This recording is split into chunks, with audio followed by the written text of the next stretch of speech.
Good morning, everyone, and welcome to the morning market report. Guys, Bitcoin returning back to the 0.66. It did go up yesterday, not down first. Looking at those liquidity levels, still think $100,000 is going to be the very, very difficult level of resistance to get through.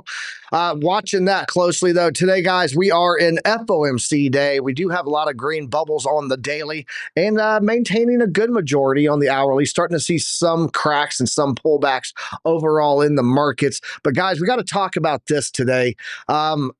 This kind of got me irritated because it's not just that, this news article here talking about the Fed starting right there, stealth QE, quantitative easing, if you don't know what that means, talking about these bonds that they're buying. It's also the sheer number of YouTubers that I'm seeing talk about stealth QE, and we're going to debunk that. Today on Mythbusters, we're debunking what is actually going on with the bonds that are buying and why stealth QE is an absolute false narrative. And shame on those that are pushing this narrative because they couldn't take 20 minutes to do a little bit of research to wrap their brain around the macro side of the world. But that's what we do here on Piper Academy. You guys know what time it is. Let's get it. Class is in session.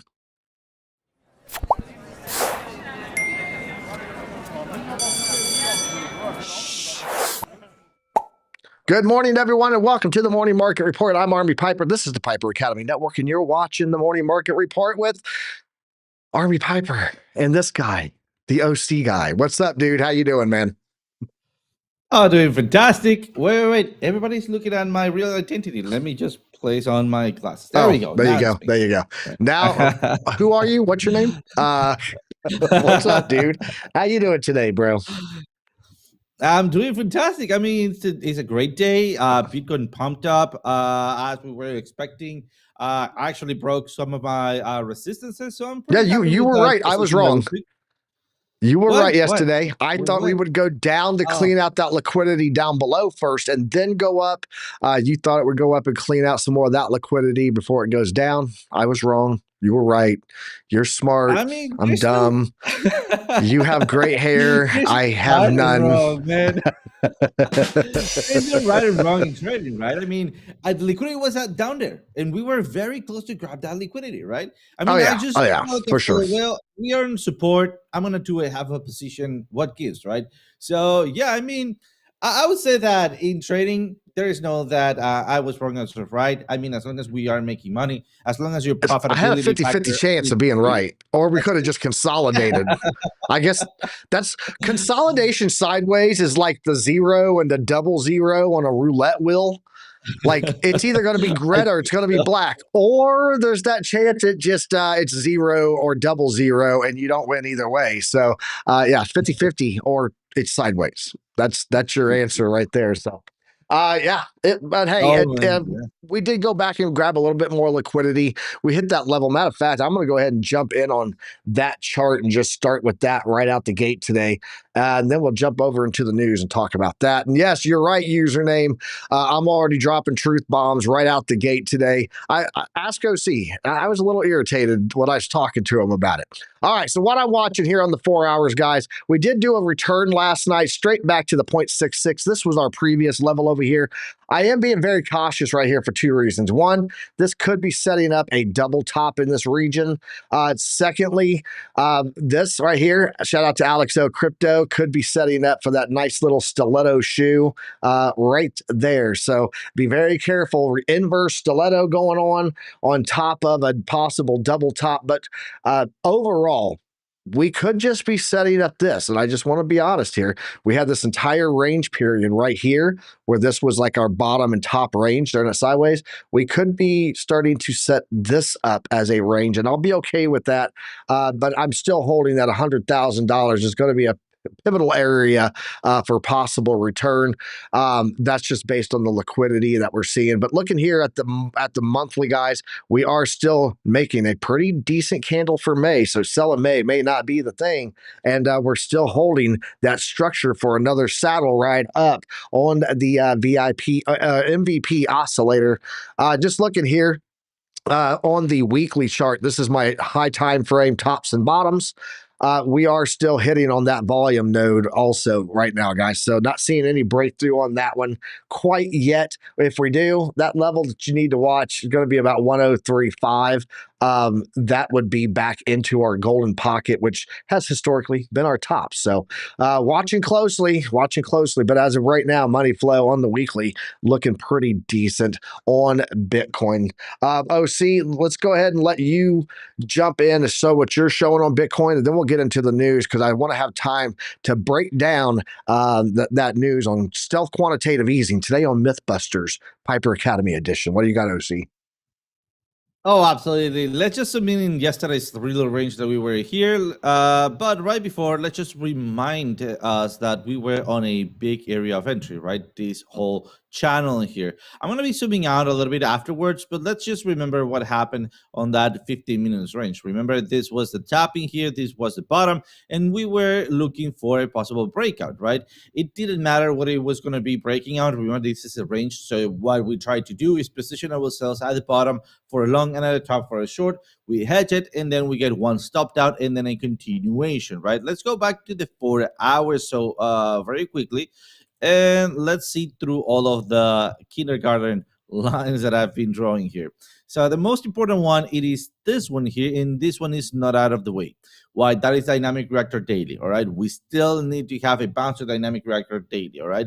This itty bitty tiny movement, despite in the 15 minutes, 5 minutes might be looking like a great trade, and it was a great trade. We can still make making a rounded top. At the end of it all, we did not hit previous highs exactly, right? So I was expecting going back up, bouncing off the median here, but we overshoot for a little bit. We are getting close to reversal zones. So I'm going to be looking for this trend line right here that we drew yesterday. They got from this low, this low, this low, right? And I'm going to be aiming for that itty bitty tiny more rollout that we could be having at the topping here for maybe hitting something like that. And then we need to do another analysis right there. So far, it's playing out very nicely, guys. And I think we are right on spot. Let me show you something else before throwing it back to you, Piper.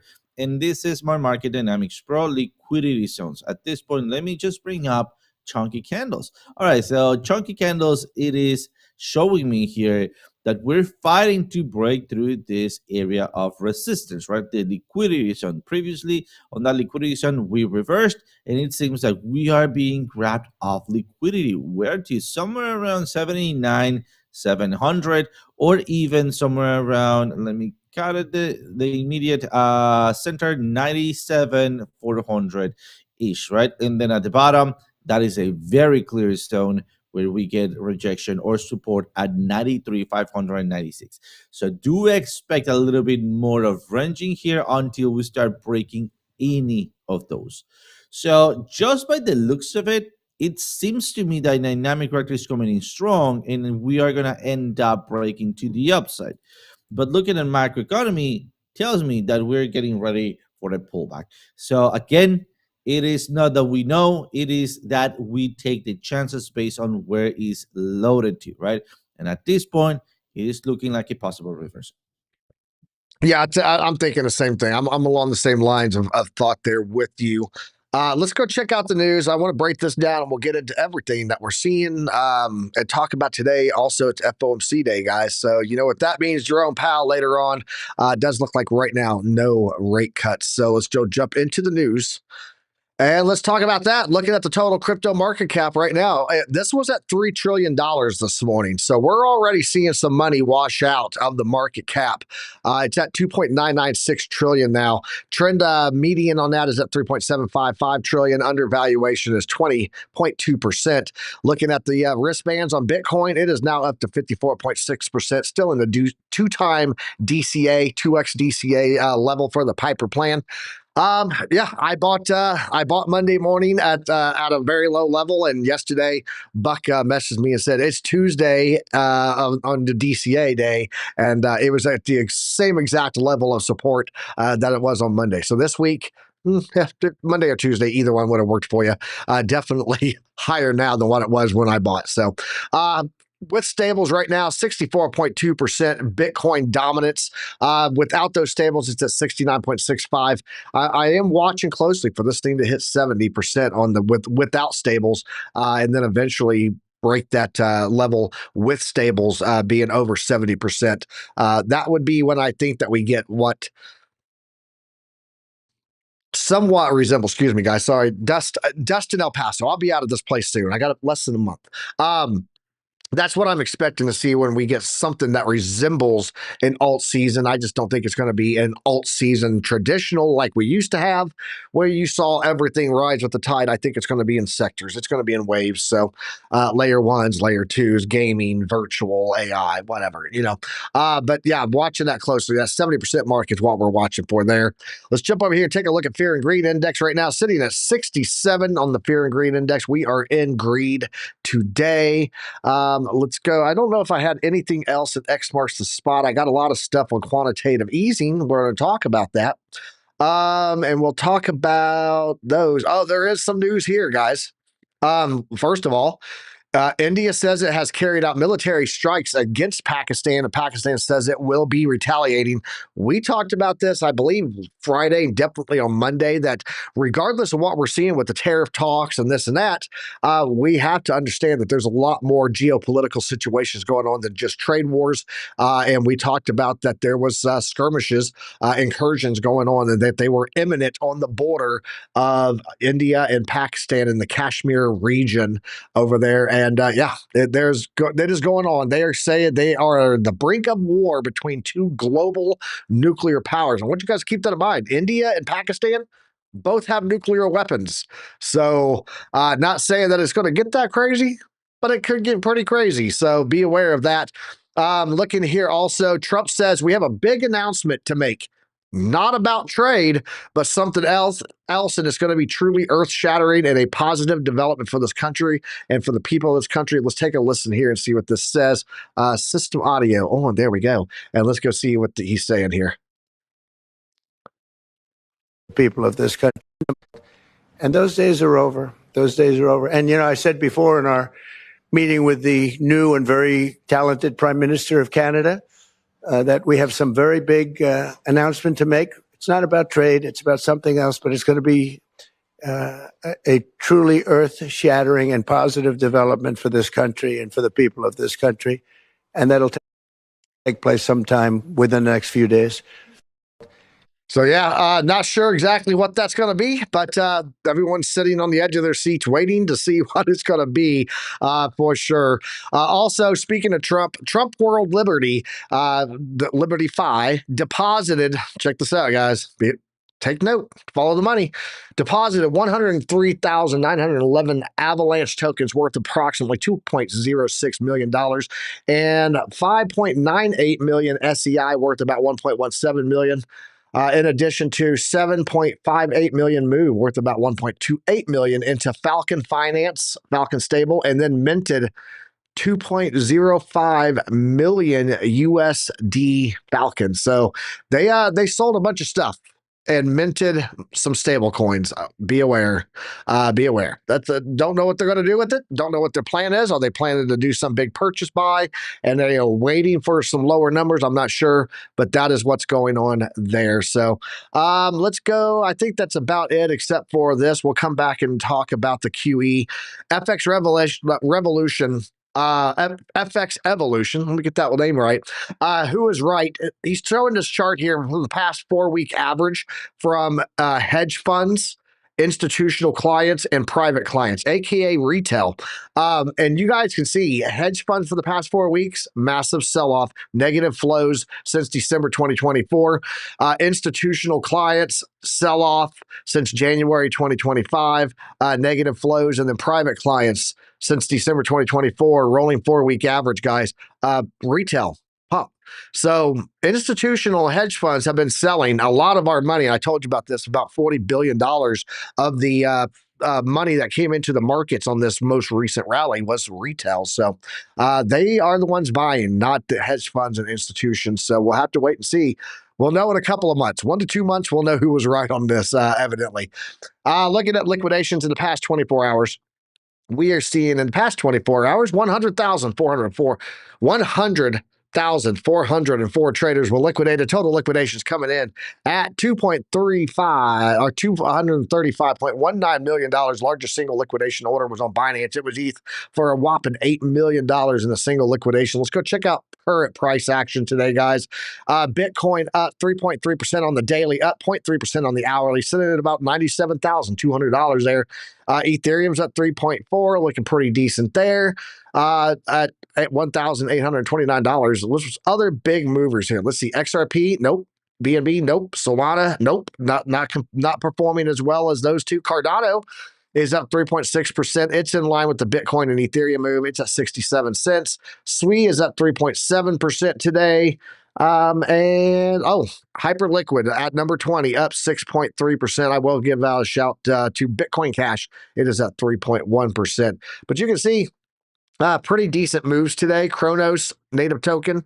A lot of people, that means that people are probably taking profit on crypto.com, moving it into Chronos so that they can earn their yields. It is up 6.2% today. So that's actually a contrarian indication for me that we might see some sell-off coming also. Let's go look at the stock market here. U.S., let's give it a refresh just to make sure I got the most current numbers here. Looking at the U.S. TradFi side, yeah, Dow Jones is up 0.47% right now. S&P up about 0.41%, and the NASDAQ up 0.37%, Russell 2K up 0.6%, and the VIX turning red. This was green this morning. I was a little worried that this thing was going to start pumping. Went up to 24.55, now in the red, down just slightly. So we are seeing a slowdown there in the volatility as people are just holding their breath for the FOMC today. Looking at the bonds market, 10-year treasury yield is dropping down a little bit. That's a good sign to see. Oil still below 60 and dropping down to 58.98 on the downside today. Little precursor, leading indicator to market economy health. So, and gold down a little bit today after hitting $3,400 on its rally back up. Silver's down, copper's down, platinum's down. Palladium was down yesterday when all this was green. Now it's in the green while everything is in the red. Be aware, be aware. Let's go talk about this. Stocks tick higher as traders look to the upcoming U.S.-China talks. Fed decision looms. Live updates. Let's give it a live update. Let's go do that and see what it's saying. S&P 500 rises strong after Disney earnings as traders wait for that Fed decision today. The S&P 500 gained 0.4%, while the NASDAQ composite added 0.3%. Dow Jones traded 225 points higher, about 0.5%. Disney shares popped more than 10% after the entertainment giant reported a surprise jump in streaming subscribers. See, again, this tells me that, well, a couple of things. I want to talk about this. Let's go over here with OC. We'll come back and we'll get into the economic calendar, but I want to talk about this. This tells me two things, OC. One, yeah, they're getting an increase in subscribers, but they also just absorbed Hulu. If you guys have tried to log into your Hulu app lately, you probably have seen that it said My Disney now, right? And so they did do that absorption, which I'm wondering if that has anything to do with the number of subscribers because of that deal was coming up. And so they went ahead and said, you know what, we're going to pick up our My Disney, and then I'll get all of it under that bundle package. But it also tells me that people are looking for cheaper entertainment, because it's really cheap to get a $20 subscription for a streaming than it is to go to a one movie, right? So it makes me wonder if this change of those numbers is coming in because people are preparing for tighter budgets, tighter funding for their entertainment and the entertainment and extracurricular activities, right? Disney and chill with the kids, right? So don't take that the wrong way. But OC, what are your thoughts on this? Is Disney having this little pump up like this because of people just preparing to have less money to go do other things and take advantage of, hey, I can multi-bundle all my streaming here under the My Disney now? Is that why we saw this big jump in Disney? What do you think? Oh, absolutely. I mean, we need to go back in time and let's remember what happened with Netflix, right? I don't know, guys, if you remember, there's little round things. Well, this is a tostada, but remember the CDs, the exactly same shape but shiny? Yeah. I remember those. I now hang them up outside to keep the birds from flying into my balcony. That's what I do with those now. Absolutely. So I mean, what I want to go back in time is when, well, why did we switch to Netflix? Right? Remember that before Netflix was a mail company. You actually mail your CDs. That was fantastic. I was like wowed when I went to the States because that was a new thing, right? Then we transferred to all digital. So what happened there is that we did not want it commercials, right? We want instant entertainment at the time, right? We wanted all of this, and now I believe that they're coming back, or we're coming back to old TV, but paid, right? I mean, not even open TV. So what's going on in here? And I was talking about this with my parents. It's like it just now is the same. So what is the value in this, right? And also, there is no value in it. I pay more now for yeah, streaming than I ever did for cable. I just don't have wires running everywhere, right? So that's the right, only right, advantage. but yeah, exactly. But into a financial opinion, that doesn't make sense, right? So I mean, now that we're seeing some tightening in the economy, I think people are looking for the greater value, right? Where is my money is going to go? And I think, well, Disney is not doing great. And another thing that happened, for example, when Netflix was going up, open up on the market, it was that they started giving away free trials. So it didn't matter your name, as long as it was a different email, well, then you qualified for a free trial, right? That inflated its numbers. So basically, I could open up 3 different accounts, and then whenever they have this spreadsheet, hey, I have that many different emails. That means that different users, right? I think something like this is happening, a combination of both. Disney is not doing that great, so he's doing some strategies to inflate his numbers, so it appears stronger on the outside than it really is. So that will actually bring on more people or investors. And then it's also trying to collaborate with other people to, well, I would say sustain or try to fix this series of movies that hasn't been doing as Yeah. they expected. Yeah, Yeah. absolutely. So that's Absolutely. That's what I think it is too. And someone said in the chat that they've been a bundle for a while. They have. You're right. However, I used to be able to go in to watch my Hulu shows directly on my Hulu app on my Apple TV. And now it says I don't have an account. I have to go over to Disney. I want to show you guys here. This is why you need a My Disney account to log into Hulu, even if you don't have Disney Plus.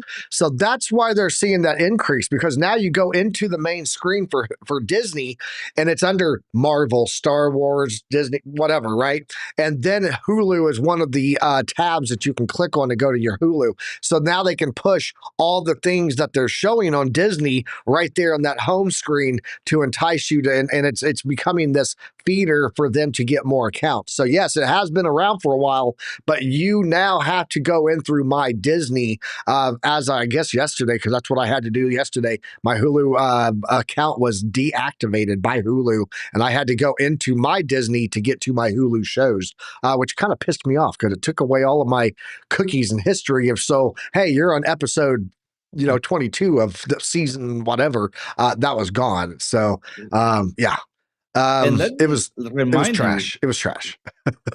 And let me remind you that if you have a Disney account and then you're planning to go to any Disneyland, Disney park, or anything like that, and something happens, you will not be able to sue them, because when you click accept on your Disney account, you're accepting not to be able to sue at all in any way, shape, or Are you form. sure? Disney. Are That you sure happened. about that? That happened. That went into the news like a year ago. Oh, wow. Yeah. Okay. Well, there you go. There you have it. Straight out of OC's mouth to your ears. All right. Let's go continue on looking here at the economic data, guys. We did get this morning. This is a good thing. 30-year mortgage rates dropped from 6.89 to 6.84. So now you get 5/100% off of your mortgage. It's still astronomically high. But here's the deal going on today, guys. Fed interest rate decision right now expected to be 4.5. It is currently 4.5. That means no change. And then this is going to be at 2 p.m.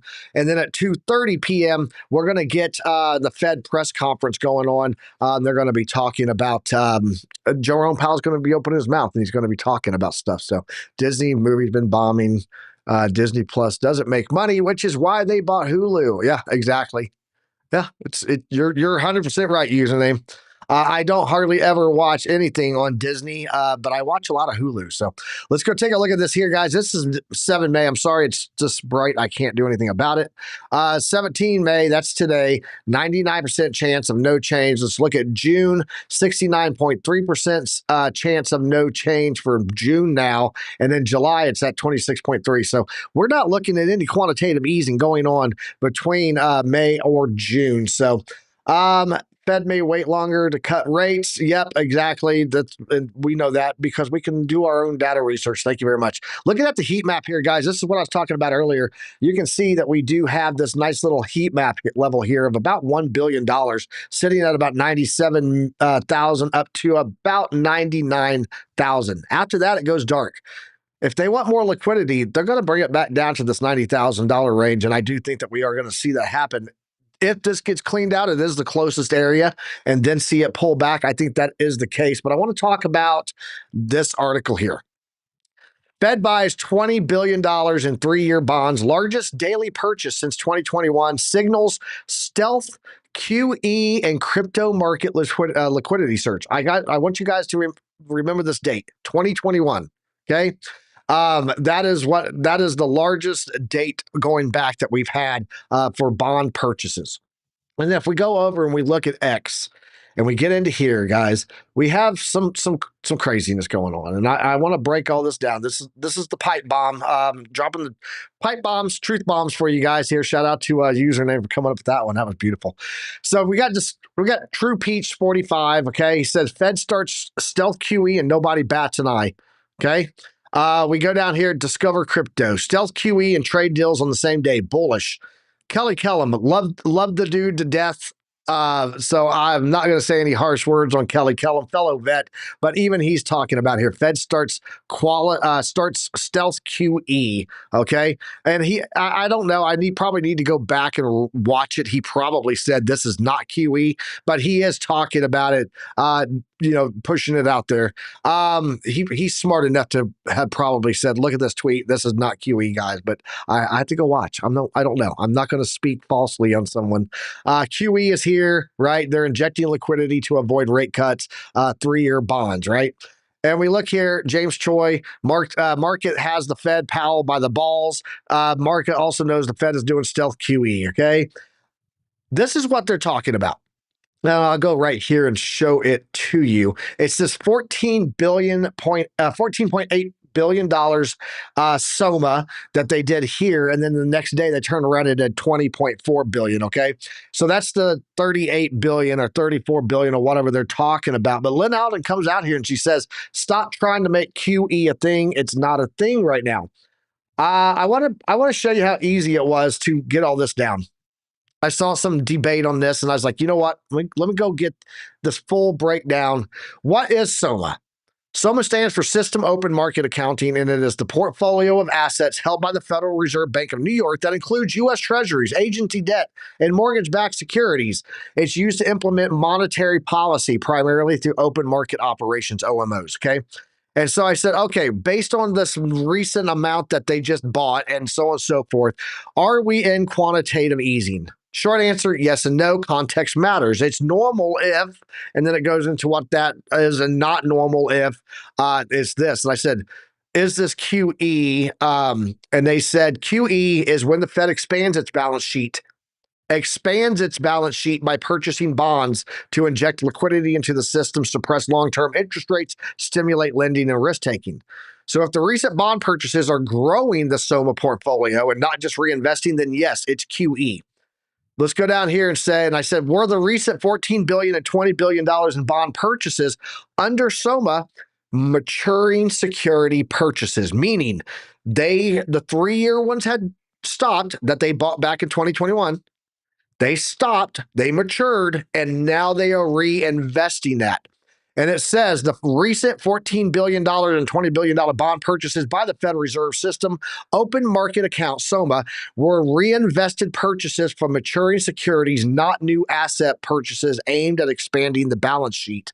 So if we go down here and just look at the conclusion, Conclusion is the recent $14 billion and $20 billion purchases under SOMA were routine reinvestments of maturing securities, not new asset purchases. These actions are part of the Fed's standard operations to manage its portfolio and do not signify a shift towards quantitative easing. The overall trend of the Fed's balance sheet continues to reflect a policy of quantitative tightening. Guys, it takes 20 minutes and a little bit of inquisition to go, I wonder, and to go look for this info before they start putting stuff all over YouTube. And shame on the YouTubers that are doing this stuff and posting this stuff without doing their due diligence to find the answers that they don't know, and not understanding what they're talking about. Shame, shame, shame. Game of Thrones, shame. OC, your thoughts on this, man? Well, I mean, I completely agree with you. I mean, a certain degree of responsibility needs to be taken. Also, I mean, every single time that well, you just said it. I don't know if I should be going all over again with it, but absolutely, I think I'm 100% with you on that. And the markets will be moving as they are, regardless what it's being pushed out there, and we need to be careful with what is being said on the internet. Yep, absolutely. Don't believe what you're seeing. Don't even believe me. Don't even believe me. I'm just a dumb freaking rifle carrier from the army. That's all I am. But when I show you the evidence, when you see the evidence, guys, this is why DYOR is so important. It's not just DYOR on what you're seeing on your charts. DYOR, do your own research. Try to learn something new every day. If you don't know about it, I didn't know about SOMA until last night. And then I went and decided to learn about SOMA and went, this isn't quantitative easing at all. What the hell? So yeah, it's just routine. This is status quo, normal, snafu, situation normal, all left up. So if you know, you know. See, let's go jump into some altcoins. Let's talk about that. Let's see how that's looking today, and see what we can find for some maybe some trade setups. I'm gonna go ahead and pass it over to you. Pipe bomb dropped. Piper done ranting. Let's go, OC. What do you got? Absolutely. Let's take a look at a couple of altcoins here. Let's get started with Litecoin. Litecoin is doing fantastic. It had a beautiful bounce at the liquidity zone. Remember, when we build liquidity zone, we're looking it into the future to predict the next bounce in there, right? As you can see, it perfectly happened. A straight out look at that beautiful candle. It's not about the breakout. We already have a trend line here. It's about the retest. We'll see if we can hold this area. Most likely we will, and it seems like we're forming a goose head, right? We need to see that peak of goose head to confirm it. But if that it is straight to the right, and then we hold the, I don't know, 88.68, I believe that we could be having another very nice run up in here, maybe slightly up in following this trend line that we already have up there, and then a farther move to the downside. So Litecoin looking juicy. I'm going to be adding my alerts in here, one onto this trend line in here, and then another one all the way up in here, and one last one right here where I believe the dynamic reactor is going to go and be impacted somewhere around here if we get an immediate rejection right now and we don't stop at the trend line, right? The next thing that I want to go over, it is going to be XRP. Oh yeah, I got it right here. XRP, actually look at that. It was creating that inverted head and that head and shoulders. I was expecting it to be a little bit higher, all right?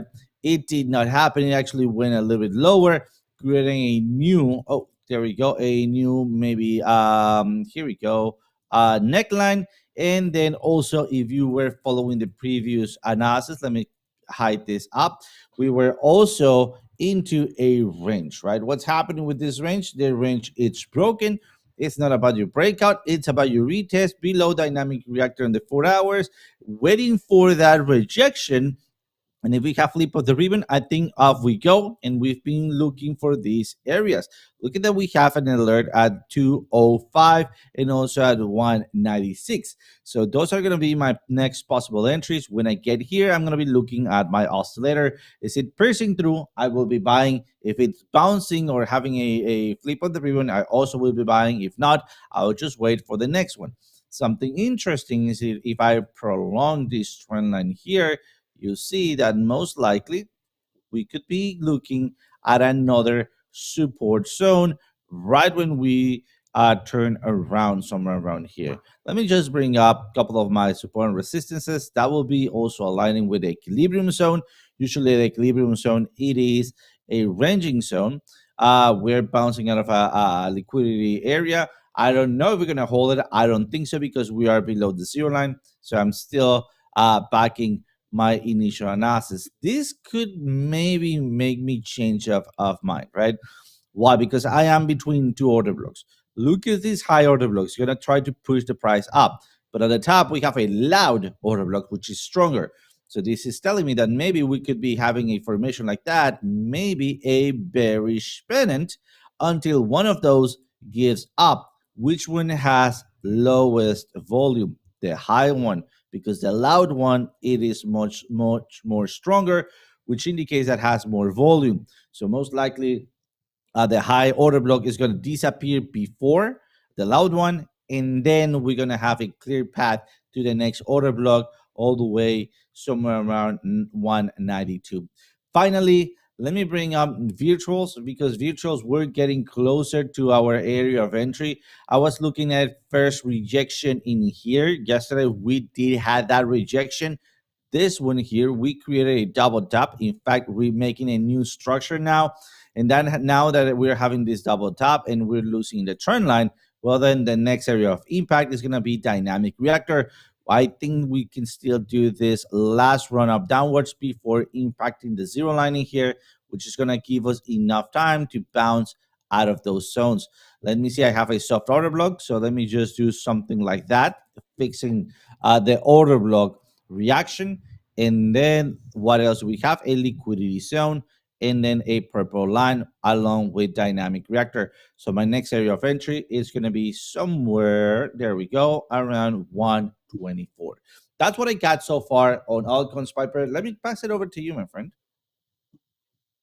Yeah, I'm not watching much right now in the way of altcoins. I mean, you just showed why I'm not watching alts that much right now, because like virtual, it had its sector virtuals last week, ran up to the upside, and then we now see it pulling back. It's just, it's that sector, that wave of liquidity that I talked about that's just going to move from sector to sector, just because there's so many. So finding out which one is the next one, that's the difficult part, right? When's the meme season? When's virtual season? When's the AI season, the layer one season, layer two? It's the cycle of just constant rotation of liquidity. It's the same funds moving out of one and into another sector.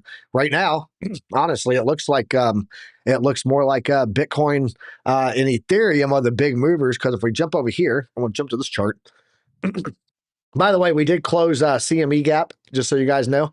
That CME gap that I was talking about yesterday, that was right here. That has been closed now as of yesterday. So we do only have the 22nd of April one that is sitting down here, bottom side on that, coming in about 91,650 again. So what I'm watching here on the total, I want to look at the totals. You can see this is total. This is the total crypto market cap, 4-hour chart, blue, right, going up. Total 2. This is minus Bitcoin, okay?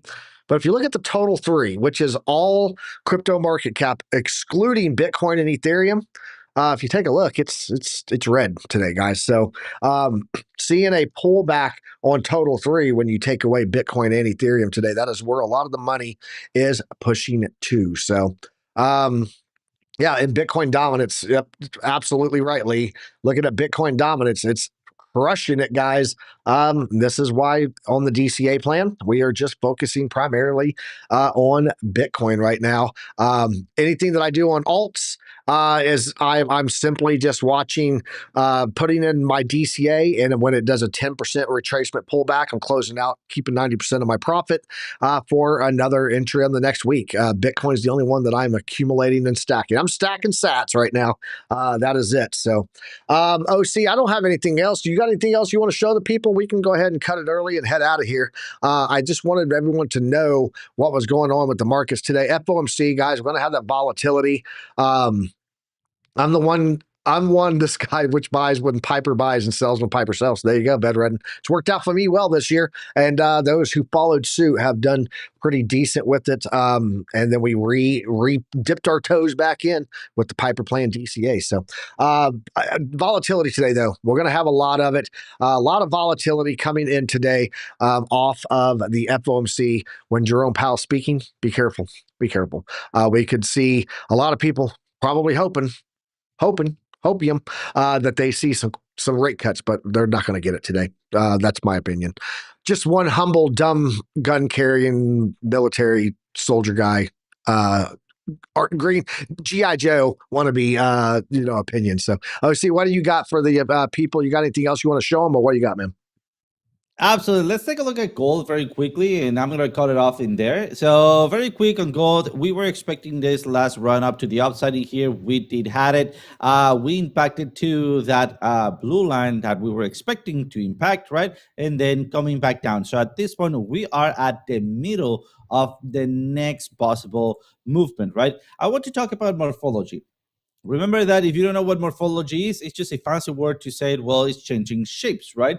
So at this point, we have something like maybe a double top. But if we are able to hold this area, we create an M pattern, well then, and then if we are able to hold this next area, or even better, this one here. And why am I pointing out this one? Because in the future, my dynamic reactor most likely is going to be going through that, right? So talking about morphology, let me zoom out a little bit in here and let me start turning things off. And you see that even in daily, gold could be creating a flag. All right. So let's keep an eye on that possible flag. Why? Because if that flag plays out, I think we could be in for a big trading here, right? So at least a symmetrical triangle. So remember, we buy tops, we buy bottoms, we sell tops, right?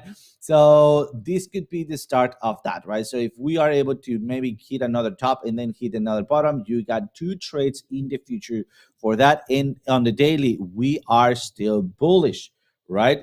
So just keep that in mind so far. And that's what I got. Let's go maybe into the dual cam. And I have a little bit of announcement for you guys.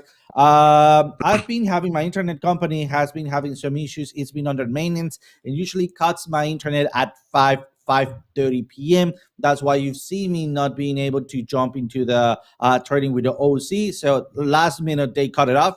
Today, I don't know. They're supposed to end up today. I called it yesterday. And if for some reason today I don't have internet, I'm gonna be going live with Starlink. I still need to set it up, but bear with me, guys. Today we are, whatever happens, we're gonna be having a session. But if I need to use Starlink, we might be starting maybe 5 minutes late or something like that. Other than that, hopefully we have no issues with the show, with my internet and the show, and that's everything. That's about it. Awesome. Yeah, if you guys are interested in getting into the alumni and getting that Piper plan for DCA and when I buy and when I sell and all that good stuff, guys, make sure you go check out the link down below, the join link, $4.99 membership. That gives you access to everything, the full Piper plan for DCA schedule and profit taking, trade call setups from JR, Lunar Beaches, Crypto, OC Guy, and more, weekly DCA and TA education with Army, Piper, and the OC Guy. Back to basics every week with BC Port Corp, access to like-minded community and market education QA sessions, recordings, and much more. It's only $4.99 right there behind OC, guys. So check it out. The join link down, but we're the cheapest around. I don't know of anybody that's offering this much content with a profit-taking plan for $5 a month. What, one cup of coffee? Actually cheaper than a cup of coffee. Starbucks is freaking high as hell. That's all we got today, though, guys. We appreciate you all being here. We got 51 viewers, 30 to 35 likes. If you guys on the way out, smash that like button if you got anything out of this data today. And we will be back here tomorrow morning at 10 a.m. Don't forget tonight, tune in with OC and then Markets After Dark with Lunar Beaches tomorrow morning. BC Port Corp kicking it all off again with Good Morning Crypto. We'll be back at 10 a.m. talking about what did Jerome Powell say? What did he do? And what does it matter at all? And breaking it all down for you because knowledge is profit, guys. Until next time, trade safe. And as always, use some risk management. You can't handle handle the truth. Later, guys. I don't know what they keep telling me. I don't know what they keep telling me. Ain't no school like Piper Academy. Ain't no school like Piper Academy. We'll keep that front line covered, even when we're dead and gone. We'll find a way to keep going, cause we gon' keep on rolling after wheels fall low. I know you hungry for knowledge, that's profit appetite. Classes in session, this for the homies Piper acolytes. Trade flag at the soul, train ready. What a line from OCI, from a Mexican spaghetti. Yo, crunch crypto with a deep dive to project dime. And if you like the vision empowered by Chart Prime, then you were part of that alumni that's all spine. But if you have step fall back to offline. Boom shakalaka. We'll keep that front line covered, even when we're dead and gone. We'll find a way to keep going, cause we gon' keep on rolling after wheels fall low. Sound off to get with them. The ZTS rhythm. Rip it, Alexandra. Yeah, that's my alumni, you know what I mean? You can't handle the truth.